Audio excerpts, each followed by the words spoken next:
Антона Корбейна оказалась одним из самых интересных фильмов этого фестиваля. Она не участвовала в гонке за медведей, но это не помешало ей прекрасно рассказать историю актера Джеймса Дина. I don't want to play this stupid game.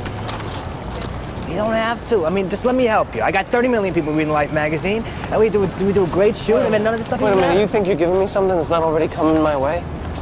I lose myself in my roles. I don't want to lose myself in all this other stuff. Right.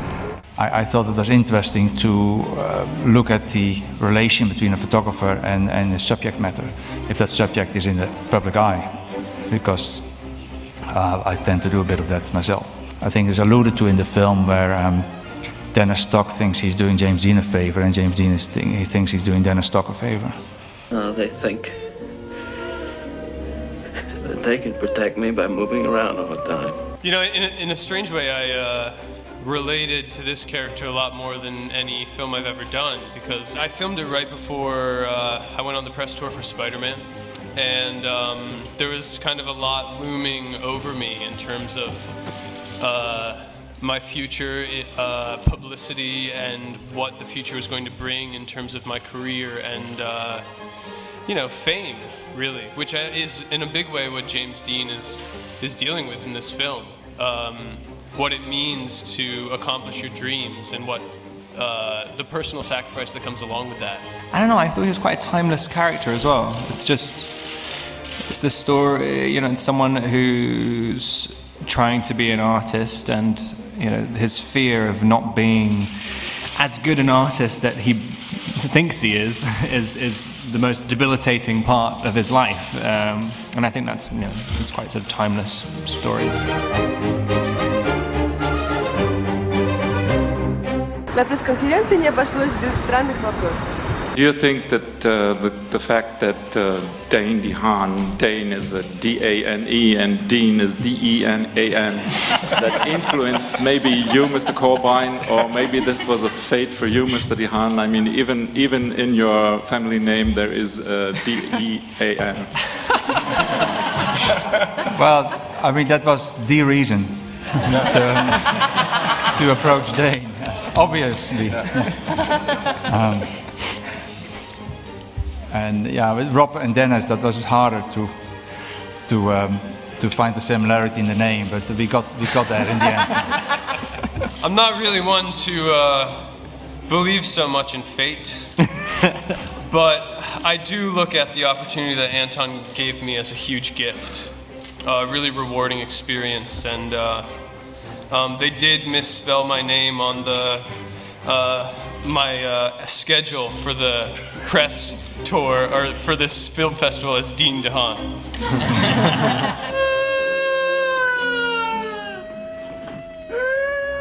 Антон Корбейн не только снял прекрасный байопик, он еще сотворил какое-то чудо с Робертом Паттинсоном и заставил ее по-настоящему играть. Well, you're not.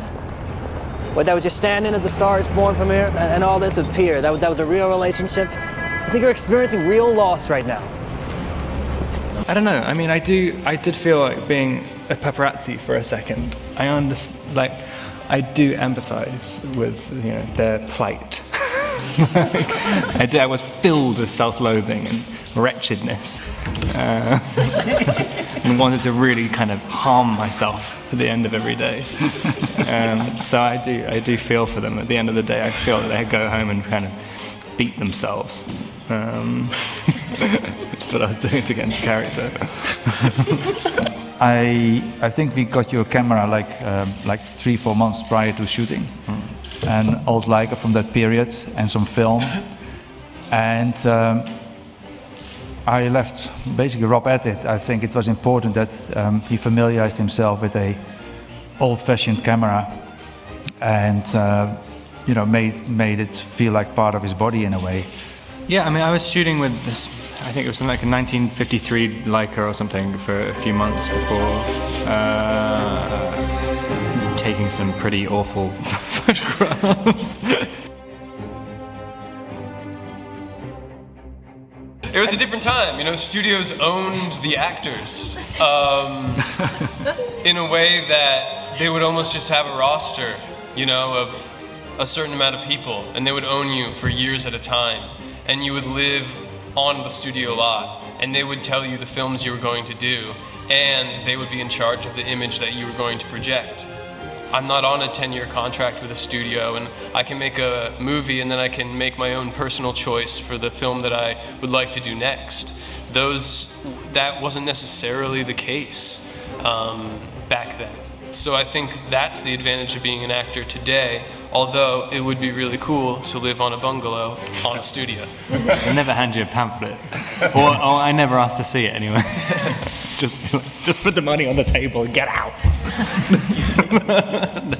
You don't get paid for these. Stan, don't. I mean, you should. Don't. The films that James Dean was making, 2 of them were really for a younger audience. You know, East of Eden, Rebel Without a Cause, really for a teenage audience, I guess. And he was such a open, emotional vessel that I think he tapped into human nature in a way that these young people really responded to. And Rebel Without a Cause and Giant didn't come out until after his death. So it just left people wondering what would have happened. Where would James, I think James Dean would be 83 today. Like, he could be here. What would he be doing? You know, that's a question I think everyone that is familiar with him will always ask themselves. And there's these photos. You know, if you don't know these 3 films, if you're a young person that doesn't know who James Dean is, you know that photo of him in Times Square. It's that iconic of a photo. So all of these things, I think, were just a perfect recipe for him to become the icon that he is today. Where in New York makes you most happy?